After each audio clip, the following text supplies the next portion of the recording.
తెలిసికుంటివా నీవెంత ఘోర పాపివో, సిలువపై తీర్చెగా నీ పాపరుణము.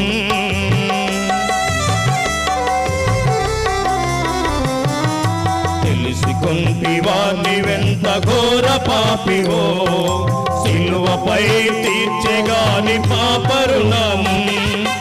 ఒప్పుకొని నా పాపము క్షమించును యేసు, లేని ఎడల విడువబడెదవు సిద్ధపడుమా. ఒప్పుకొని నా పాపము క్షమించును యేసు, లేని ఎడల విడువబడెదవు సిద్ధపడుమా. రాజులకు రాజైన యేసు ప్రభు తానయున్నాడు, రాజులకు రాజైన యేసు ప్రభు తానయున్నాడు. ఎంత